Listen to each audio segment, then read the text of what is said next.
Thank you. Okay, so learning targets for today.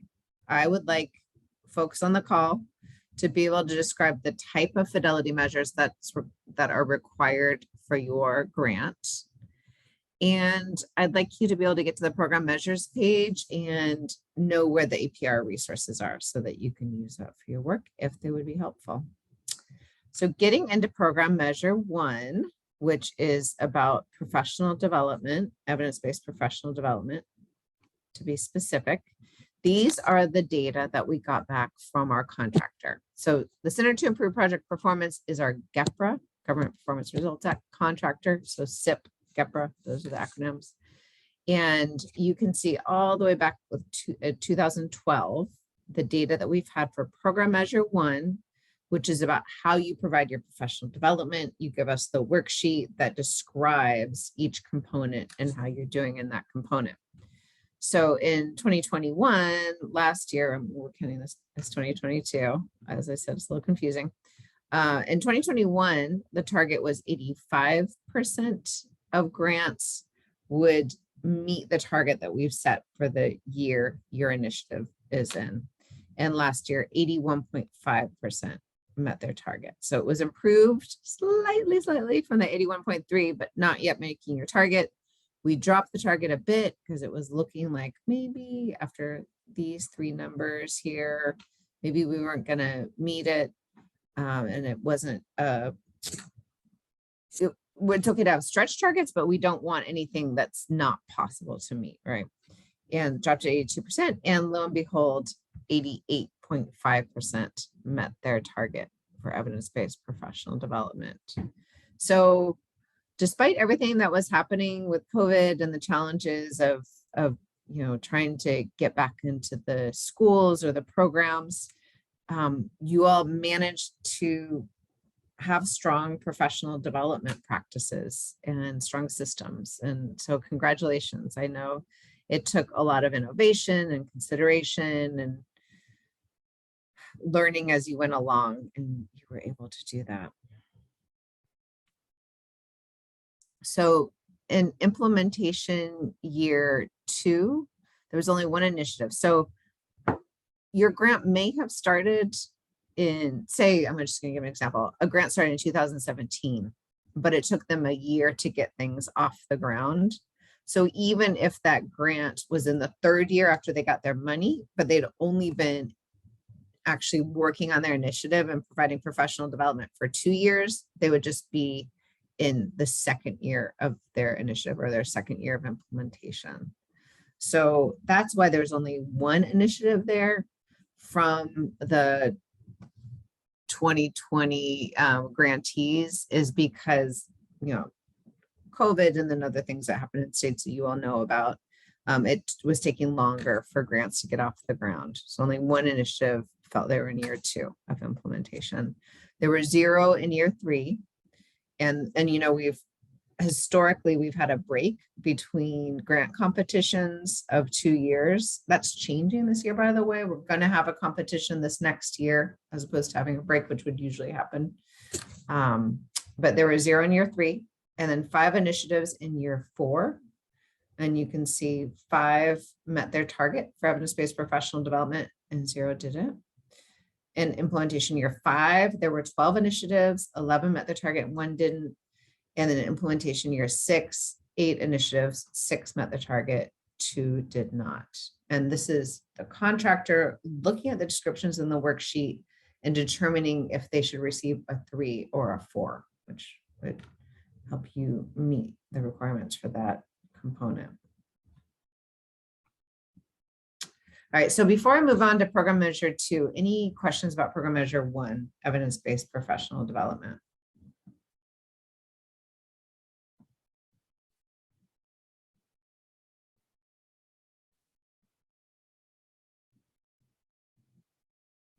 Hey, Jennifer? Yes. This is Laura from Illinois. I would just, I don't know if you ever give this or if the contractors ever do, but just general observations that they would give feedback for, nothing specific, but just in general recommendations of maybe patterns that they're seeing that would help us to address the the professional development in better ways or in different ways, or to just grow just their perspectives? Yeah. I mean, one thing that we do have is areas that are most challenging across grants. So we can see that just by the Excel spreadsheet that I received that has each project's data on it. So I cannot share that with you all. But we do have the numbers of the components that people have the most trouble on. So we've always known which those components are.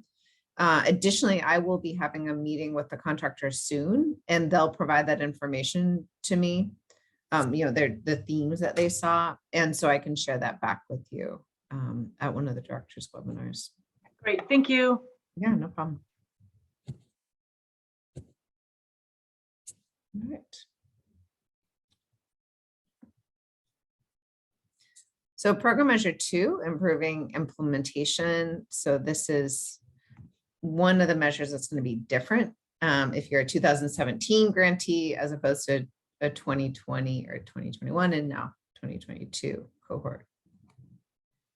So for improving implementation, we didn't set a target till 2016. This is when things really started.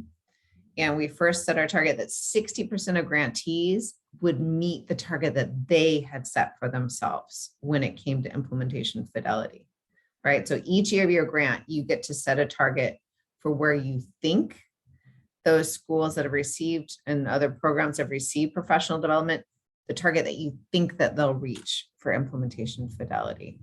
So we started at 74%, 72, and then went down to 72%.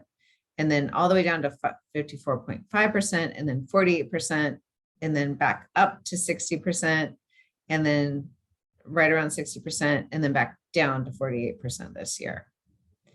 So, it's hard to say. This was still kind of early days for implementation fidelity. It's a little hard to say what this all means. I think it's enough data to say it's an area that we need to do some more analysis, and that we need to figure out if there are supports that would be helpful across projects in this area, which is why we're putting together a group of evaluators and some interested project people that are going to meet and look at the overall data, not any project specific data, and think about the needs of projects and how we could support them. So this is the current year's findings. There were, again, 0 initiatives from projects that were in year 3. There were 5 initiatives in year 4. You can see 2 met the target they'd set for themselves in implementation fidelity, and 3 did not. In implementation year 5, 7 met the target and 5 did not. Implementation year 6, 3 met the target, 5 did not. And you'd see 48% met the target, 52% did not. Keeping in mind that each year, the contractor, if a project has more than 1 initiative, the contractor randomly chooses which initiative they're going to look at the data for in your APR. So it could change from year to year. It could stay the same. If you have more than 1 initiative. If you have only 1 initiative, it's always going to be that initiative. They cap out at 32 for the number of APRs they'll look at, but we had fewer than that number this year. So every APR where it had an initiative in year 2 or later received review from SIP.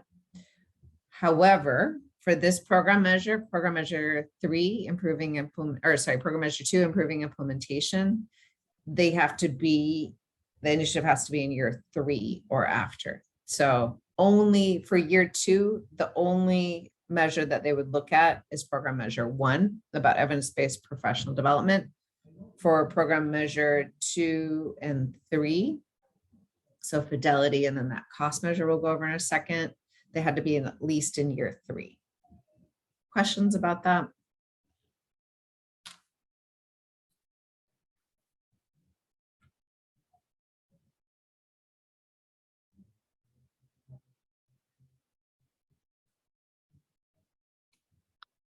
Jennifer, I have a quick question. I don't want to derail us, but so if you want to answer this later, you can. But I remember that Colorado was doing a study with graduate students and was looking at fidelity tools being used across the projects. Mhm. Have there been any results of that study or something that's going to be shared at some point? We did get the report. It wasn't, I would say it wouldn't generally be useful. I think there was some lack of understanding about the projects. I've met with them a couple of times, but it's not the same, right? Like they're kind of swooping in and trying to figure things out. There was confusion about the evidence-based professional development worksheet being a fidelity measure. So it makes it a little bit null and void, most of their findings, unfortunately. I can look back on it and see if there was anything in it. It was nice working with them. They were a great group. And I think they had other good findings, but I think that really messed up the results of the fidelity findings, unfortunately. Thank you. Good memories. All right, any other questions about program measure 2?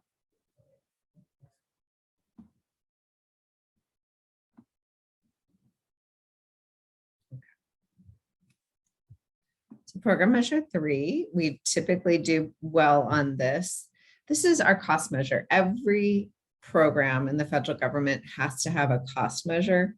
And when I first came into the SPIDIG program as the lead, we had a measure about how much was being spent on professional development overall. It was basically that. It wasn't really in place yet. It was just a thought. And one of the things we were changing was at that point in time, the program measures were about how many people you reached. It was just about reach. And we were trying to change the thinking to be, it's about getting deeper than that. It's about getting to implementation fidelity and to sustainability and to making an impact on child outcomes. And so part of how we changed that was looking at improving implementation for program measure 2. And the other part was thinking about, well, how much are you spending on coaching or consultation?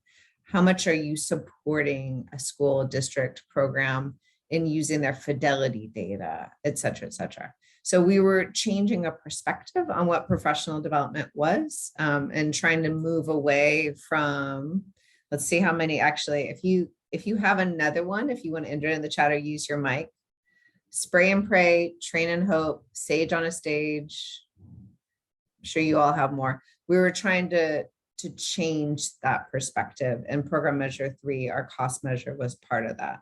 That it's not just about how many bottoms are in seats. It's about having that support from a coach, a consultant, the data support, having an implementation team work with you, etc. So that's what this measure is about. So you can see the actual numbers go back to 2012, but really we started, I was kind of getting things into place. And so I typically don't start looking until 2016. We have had the same target all these years because we've usually been close to it or exceeded it, and it seems like an appropriate target. And I have yet to see a research study that tells me what it should be really. So we started at 78% in 2016, and we've gone up and down, but this year we had 88.5%, which is quite a bit better than last year's and did exceed our target. So 88.5% of the initiatives met their target. Again, because this is a project set target. So any questions about those data?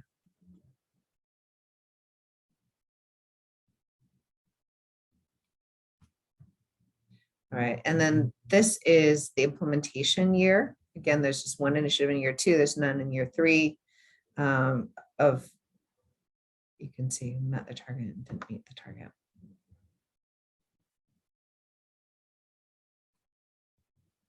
All right, program measure 4 is the one that we're still figuring out. We're building the plane as we go kind of idea. We know it's about improving child outcomes. We know that each project determines this outcome in conversation with their project officer. We know that they set their own targets, that they should be, as soon as data start coming in, including baseline data, they should be reporting that in their APR. And since it's a long-term measure, we know that it's going to be the end of the grant when we look at that, the 5th year, and potentially the no-cost extension year, that we would start giving those data to the contractor to look at. So the contractor didn't look at that this year. No grants are there yet, right? But if you are a fiscal year 20, 21, or 22 grant, you are going to be collecting child outcome data. Oh, and I did forget to talk about that. I think I have a slide there in a minute.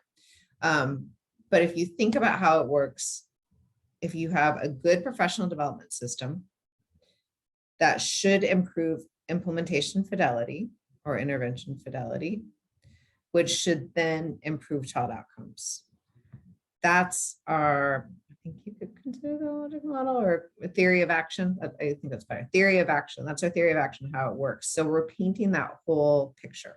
There are some other aspects of that picture that we know about with capacity building, but this is the basic idea of the story we're trying to tell with this. But we know it takes a few years for fidelity to improve. We know it takes even longer for child outcomes to really be moving the needle on that, but we think we can do it. We've seen projects do it in the past. So there should have been a child outcome in your application if you're a 2021 or 22 grantee, but we know things change, but it's always a conversation with your project officer, talking about what that should be. The child outcome should be a direct result of your intervention. So statewide assessment data is pretty distal from most of the work that you do. I know it's typically available, so I understand the draw toward that, but that's something to consider. You want something as proximal as possible. Graduation numbers. There are instances where that's a really appropriate measure, but I've also seen other instances where it's not so appropriate. So really be thinking about the intervention that you're supporting and what should happen for children as a result of that. And think about that picture you're painting. Do collect baseline data and then ongoing data after that and report it in your APR. Set targets for each year. And then as you collect your data, in conversation with your project officer, if you think next year's target should be changed, maybe it should be made a little bit more challenging to reach. Maybe it should be made a little bit more reachable. But that conversation with your project officer to determine that. And then year 5 of your initiative, and then in your no cost extension year, if you have one, that's when the contractor will look at your data to determine how the SPDIG is doing.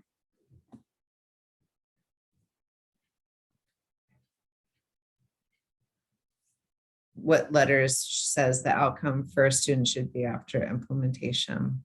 Yeah, I mean, that's an interesting question. I think, we've made the argument before with the SPP APR. Most of you know the state performance plan, annual performance report indicators. The argument has been made before to use something like DIBELS or AIMSweb, et cetera, that could be reasonable, the progress monitoring measures. But I think it's a good conversation to have with the project officer. What other questions or ideas do you all have?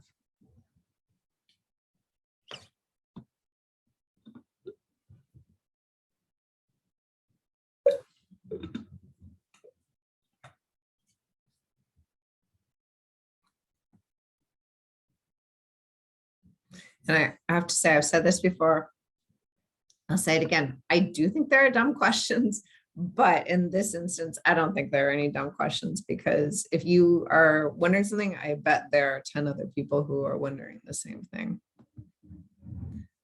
Do we have data on the number of SPDIG grants that are connected to their state SIP indicator 17?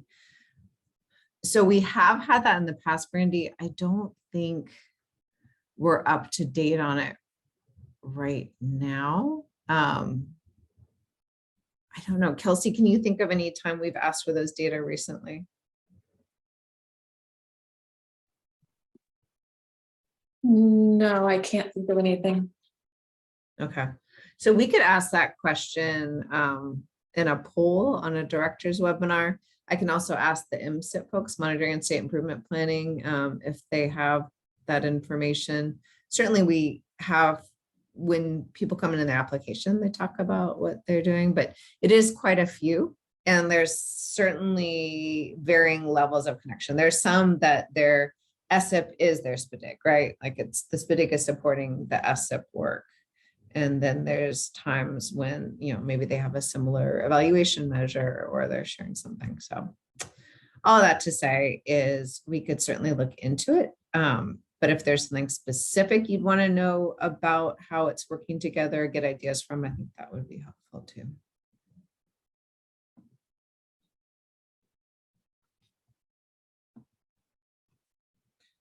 All right, so this particular Gpra spreadsheet, I've had a few people tell me that they had trouble reading it when they received it from their project officer. So I'm going to go ahead and show you a de-identified. I know it says New Mexico, but their data is not on here.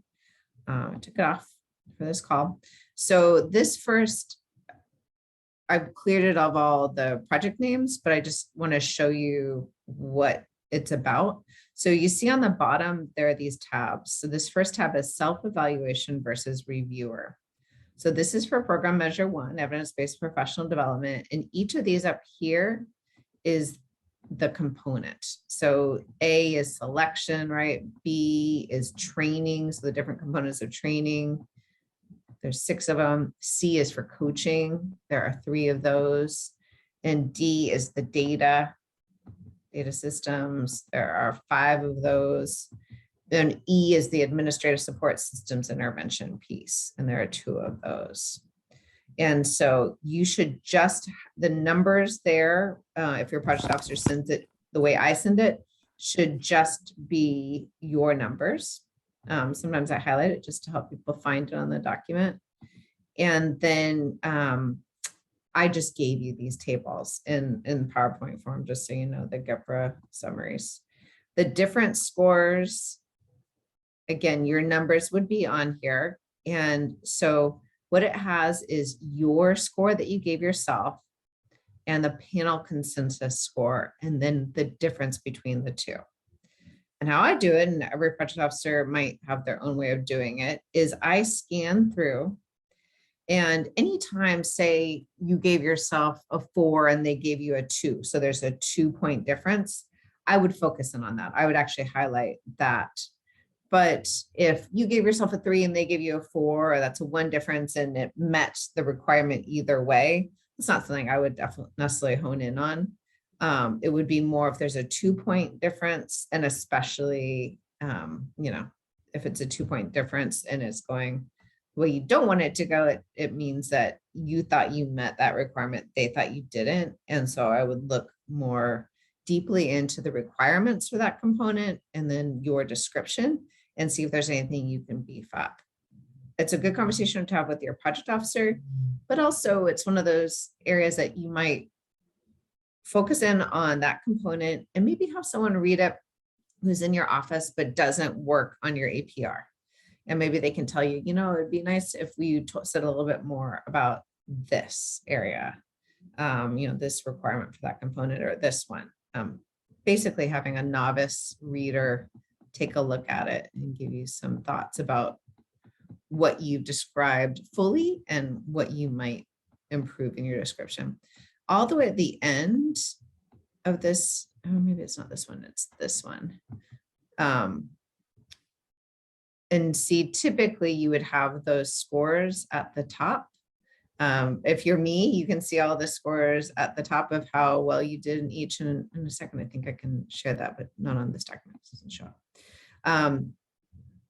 On rubric A, what it has different from the other tabs is a description. Anytime they rate 1 or 2 for a component, they include a little description about what they thought was missing. in that. So you can see all the descriptions that they gave. It's not ever identifiable to a state. So I just leave it on there for my grantees to be able to see, to give you a sense of for the evidence-based professional development, what they thought was missing. And then here has all the data for each of the program measures. And then right here, what they've captured is information for us, for OSEP, about whether the fidelity is at the school level, the teacher and classroom level. It's just letting us know what people are capturing, because we're, again, the 2020, 21, and 22 grants are going to have fidelity. Actually, not again, we haven't talked about it yet, but I'm coming to it in my slides. So 2020, 2021, and 2022 grantees are looking at what you might call intervention fidelity. So something like letters. How is that being, that literacy program, how is it being delivered by teachers? It's not that we don't think the system's fidelity information is important. So like MTSS at the school level, PBIS at the school level, but we want to know what is directly affecting the student that will improve that child level outcome. So we want fidelity about that. So if you're doing MTSS, what is it in support of? If it's in support of reading, what do you expect educators and others working with the child, what do you expect them to do? And how will you know they're doing it with fidelity?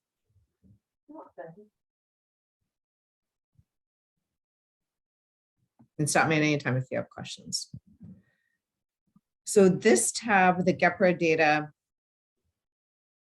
just shows all the different numbers. Again, you can't tell who they're for because it's not in alphabetical order, so there's no way to know who's who. But you can see the amounts for different states and the cost of all PD activities and the percentage. You know, some states have a lot bigger population than others, and so the numbers are going to look quite different. And you can see whether they met their target. And program measure 4, the child outcome measure, is not going to be on here because they won't be collecting it until we have one or more initiatives in year 5, at which time the child outcome data will be analyzed by the contractor. So questions about the Gpra spreadsheet and how to read it?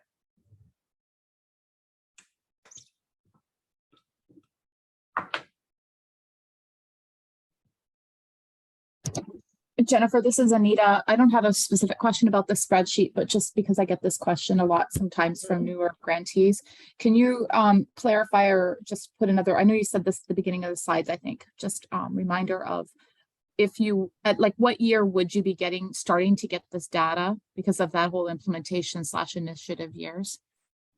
Year 2, you'd get program measure 1 data would be analyzed by Gpra, the Gpra contractor, in year 2 of implementation of your initiative. So you decide that, you know, with your project officer, you decide that, you put it on the worksheet and your APR, what year of initiative you're in. Once you're in year 2, program measure 1.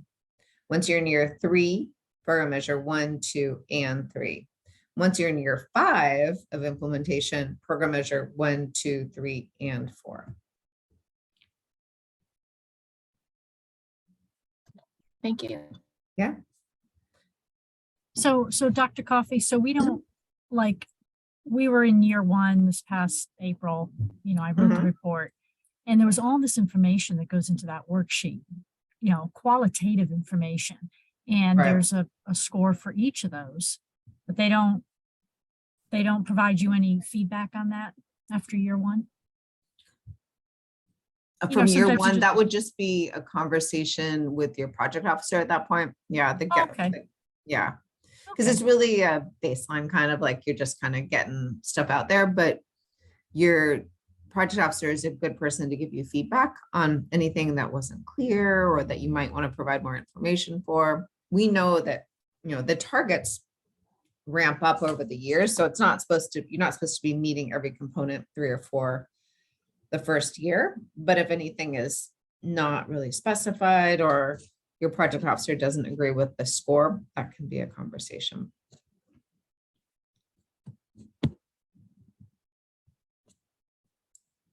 Okay.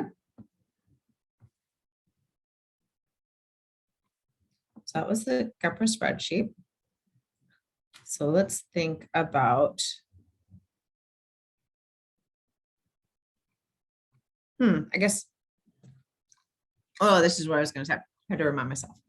For program measure 1, I just want to remind people that you use a different worksheet if you're a 2017 versus a 2021 and 22 SPDIG.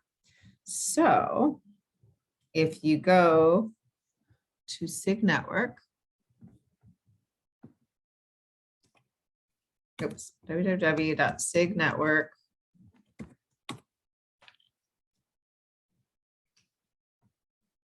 And then you go to grants and APR, and you go to APR and program measures. And thank you to Kelsey for organizing this in a way. And Anita Vermeer is the one who helped me make sense of the content on the page. And then Kelsey made it real on the website. So you can see you've got the annual performance reports, the program measures, webinars and tools, and exemplars here. So I'll just scroll through. I won't use the hyperlinks. So for the APRs, last year they were due May 6th, and you had a link there to the APR, and we'll update that once we have the new letter that comes out in February. APR directions and continuation package. You can see the old one there. Really doesn't change too much from year to year. The APR overview I did for 2022. So this was, once it was due in February, I gave this presentation, so you can find the slides in the recording. Still work. So if you have any new staff, I highly recommend that they watch this so they understand, what the evaluation looks like for the Gpra measures and generally how to create an APR. So we have guidance for each of the program measures here. So guidance for program measure 1 is here. Should not say draft. We've had it for a long time. And so you can see what the measure's objective is. It shows what your targets are for each year, and then what you report on your 524 form. And this is just an example that was created by the contractor. And then also an example description below. So we have it for each of the program measures. And then, of course, this is the newest guidance because we did not have the student outcome measure before.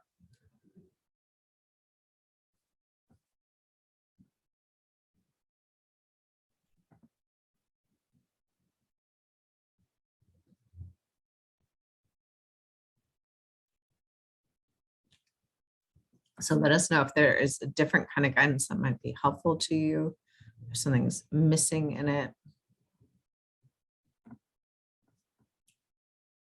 All right, from there, so a couple of things.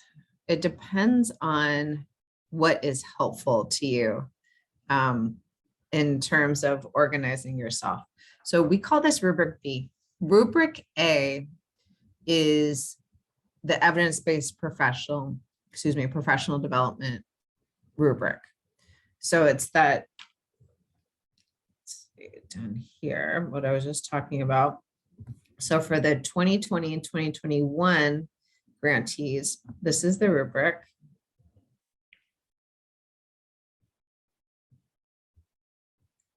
So it's got what the components are and the required elements, and then what it would look like, an example of what it might look like to have a 4, level 4, the best description, level 3, level 2, and level 1.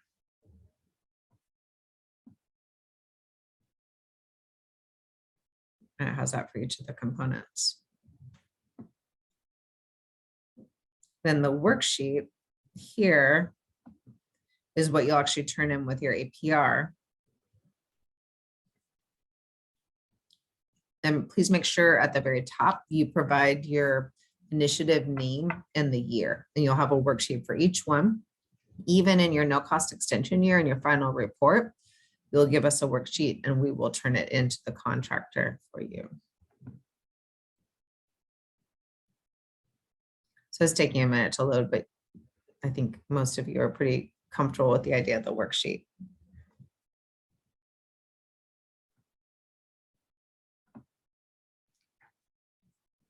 We have a worksheet exemplar from the old rubric and worksheet, and we'll be looking for a new exemplar. You know, we needed to give it a couple of years, but we should be ready from this round to have another exemplar for the updated worksheet and rubric. I really, as a new person, I really found those exemplars helpful. Oh, good. It just gives you something to look at by way of example. So you're not writing too much or writing too little, or Yep, you absolutely. can see Good. a way of thinking about, things. Thank you. Good. I'm very glad. Jennifer, I have a question. Sure. This is Vicky from California. What were the key changes in the EBPD worksheet? You know, we have a side-by-side document where it shows the edits. If you're ever that interested in it, no, no pressure to look at that. There were certainly some language updates. We also changed some components. So the way that we did it was we gave everyone, all the projects and evaluators, a chance to review, give it their feedback, give their edits, and then we made the changes and we gave them another, I think there were like 3 or 4 rounds of that. And then we had CSAP, State Implementation Scaling Up with Evidence-Based Practice TA Center, Implementation Science TA Center, take a look at it. Because we're using a lot of their information. We also, learning forward, their standards are part, something that we considered it's not duplicated, but we considered it. And so it's similar enough that I think the scores from the 2017 grantees could be comparable to the 2020, 21, and 2022s. But we were updating language, updating some concepts from what has been learned over time in implementation science and from the professional development experience at SPDIGS. And then also just clarifying some things and also decreasing duplication from component to component. Thank you. Mm-hmm. And then if you want to learn about what the contractors think when they are reviewing your measures in the APR, here is a recording from them. And then they will also be presenting at our national meeting in February, and which will be good timing because everyone will be writing their APRs.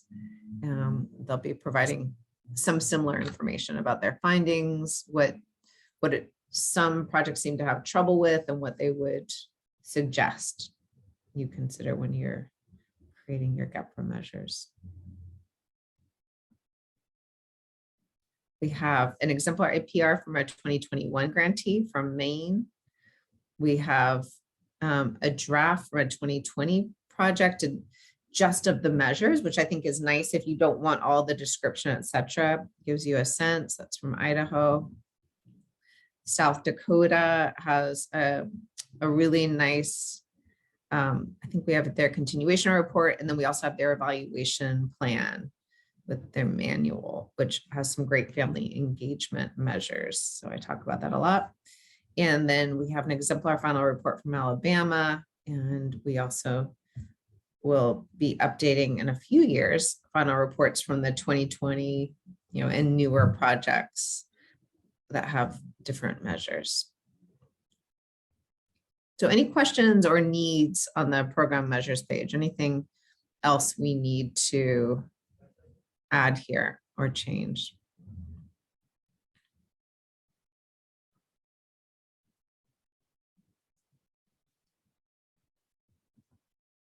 Yeah, and Paula added a good suggestion as a former project director, now evaluator, that if you are just updating your project, or sorry, your evidence-based professional development worksheet throughout the year, it's much easier, you know, as you do the work to include it there.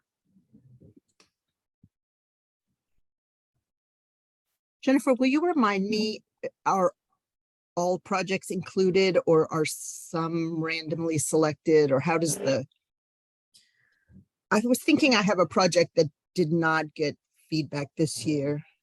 Yeah, they would have gotten feedback if their initiative was in implementation year 2 or beyond that. Okay. Because all projects were considered who had initiative and implementation year 2 or greater.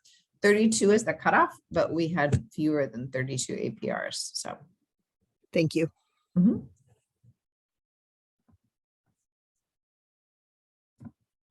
All right, so that was program measure 1 revised worksheet and rubric. And then program measure 2, this is where we talk about the changes. I am considering, so just the history rationale in case this is at all helpful. What we had been receiving quite a few of was fidelity measures that was at like the team level. Maybe it was the school implementation team, the district implementation team. Those are important and critical, and we want people to use them. But what we weren't seeing was what was happening that was actually affecting the student day to day. And one of the challenges, and so many of the SPDIC projects are implementing MTSS. And one of the challenges of MTSS is it's so big, right? There's so many processes, assessments, things happening. And it's challenging to get to the child level, the student level. But we need to know that results are being improved for children with disabilities, right? The whole purpose of the SPDIC, it says it in IDEA, it says it in the notice that everyone here responded to. The SPDICs are, the responsibility of the SPDIC is to improve results for children with disabilities. And so we had to get there. We had to show that improvement in outcomes. And to improve outcomes, something needs to be happening for the child on a regular basis. And so as important as the implementation team measure or the school-wide measure or the district measure is, we really needed to know what are educators doing differently as a result of your SPDIC. That's then going to improve results for children with disabilities. And that's why program measure 2 changed for fiscal year 20 and newer grantees, where it's about some kind of intervention, basically is the easiest way to say it. So if you have MTSS that's supporting reading, it's going to be a reading intervention that the child is participating in. If MTSS is supporting behavior supports, it's a behaviorally focused MTSS, then it's going to be whatever's happening in the classroom that the child is experiencing and the changes for the child and outcomes. So, you know, it's in conversation with your project officer. You wrote in your application what you're going to do in this area. You might need to change it. Conversation with your project officer. But I would just wanted everyone to understand the rationale. It's not that we think that those other fidelity measures aren't important, the more systems fidelity measures. It's just that we need to know what's happening for the child and how that is impacting the child outcomes. Pause for questions and thoughts. Good. Thanks, Anna.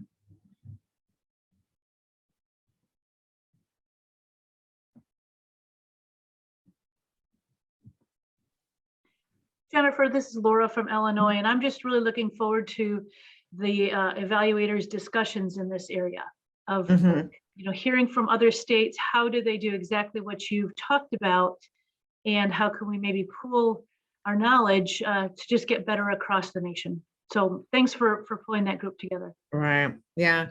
And some of you may remember that, sorry, I should have been showing this slide. Some of you may remember that when we first started program measure 2, improving fidelity, nobody was doing fidelity measurement at that time. It was so rare. And I remember having a chat with IES, our research arm for ed, and saying, we need every study that goes through, they need to have a fidelity measure. We can't just keep on having to create our own. And it's taken, years for that to change. And so, projects did practice profiles and created fidelity measures from that. With the exception of PBIS, which was ahead of the game and did have fidelity measures, it was usually the SPDIG projects creating their own. So the field is starting to catch up to us. But we have typically been paving the way, which can be a little challenging at times. But one of the considerations for me right now, for the OSEP project officers in general, is, does it make sense to have two program measures related to fidelity? One more a systems fidelity measure, and one the intervention fidelity measure. Because there are too many people who think that we just don't care about the system anymore, and which is not true. And so maybe we need both. So I am open to feedback about that, and something I've been thinking about for a while. Jennifer, this is Paula. I really like that idea, because you're right. Without the system and the fidelity of implementation at the system level, to create those structures that need to be in place, your project doesn't have a lot of opportunity for success and sustainability, right? Right. So if you're not building that alongside the professional development being provided, then we're really back to where we were before, so to speak. So that really sounds good to me. I was just trying to think through what you were saying about, in North Carolina, when I was there, the implementation of the course, which preceded letters, we created our own fidelity instrument for observations to be done on teachers who had gone through the professional development in the classroom, implementing the components of the structured literacy. Right. So therefore, there we could collect data on the teachers and then look at the student outcome.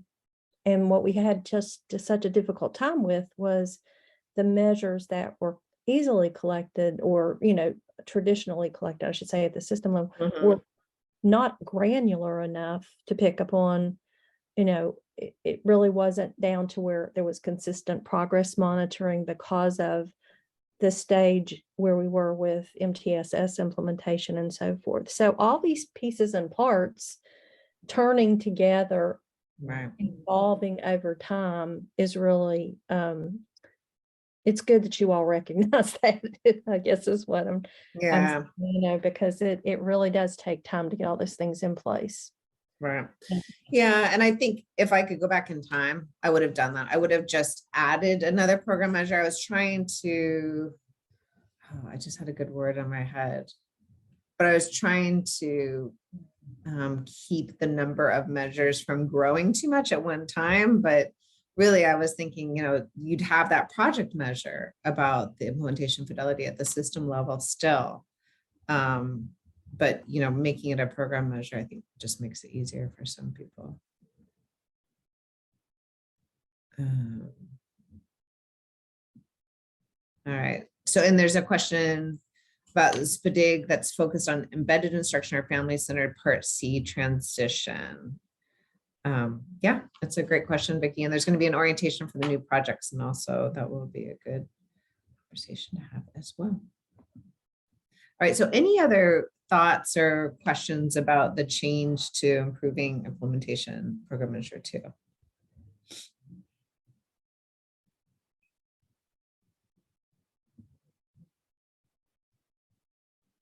All right, thank you. Feedback. All right, so this isn't just another example, to give a behavioral example of what you might look at if you're doing intensive intervention with behavior. Maybe it's something that you look at fidelity of the FBA. etc. You know, you'll have better thoughts than I will about this, but this was just, didn't want to just do academics because I know there's lots of PBIS support out there too. All right, so as I said, we have a work group on fidelity. Some of you mentioned that you're going to be part of it. If you would like to be part of it, I think we're going to have at least 3 meetings, probably an hour each time. I not say probably an hour each time, obviously virtual. And we're going to look at some data. We're going to talk about the research. We're going to talk about experiences and think about the supports the SPDIGs need. So that's what we plan to do. And the purpose behind it is, again, so that we can, as a network, grow our understanding and grow our supports.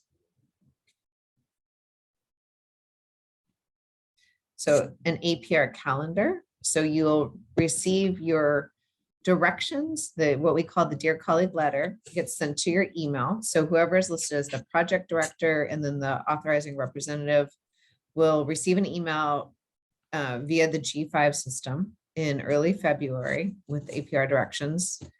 The directions, I don't plan on having them change from last year, just so you know. So you can look at last year's and you pretty much have the idea. And then I'll do a how-to webinar in early February, right around that time. You will have an opportunity, or you'll be required to provide a draft of just your program measures, your Gpra measures, to your project officer for review. The reason we do that is because we have to make sure everything's identifiable, all the data are there for the contractor. And if you give it to us in early May when it's due and the information's not all there, then we have to unsubmit your APR. You have to resubmit your APR, and it's just a lot more painful. And so that's why we have that April 15th deadline for your project officer to receive your APR Gpra measures and give you feedback on if anything is missing.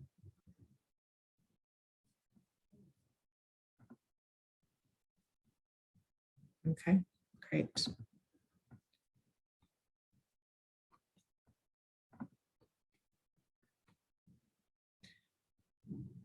So some of you participated in a grantee satisfaction survey recently, and I really appreciate those of you who did. It just goes to project directors. So if you didn't receive it and you're not a project director, that's why. That's just the way the system is set up. It comes from a contractor here at the U.S. Department of Education. We're not the only program that does it. We received very good marks. We, OSAP and SIG Network, received very good marks for how we've supported your collaboration, how we respond to your requests, the kinds of information that we give.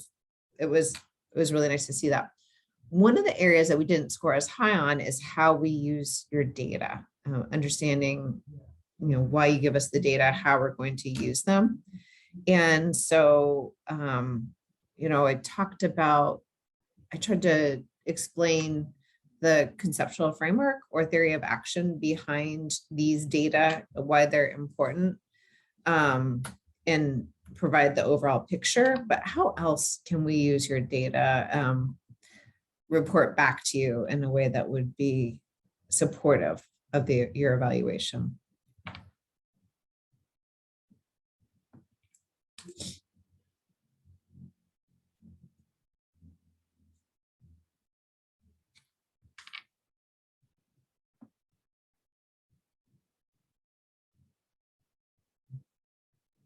You can add your ideas to the chat or use your mic. Or you can just consider and send me an email later. All of it works.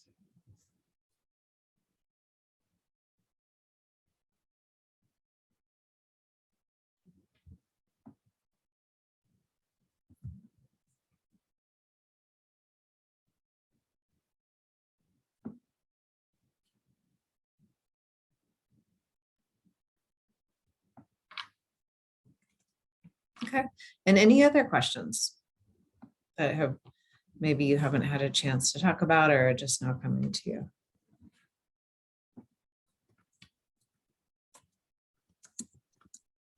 I was thinking, Jennifer, about your earlier question.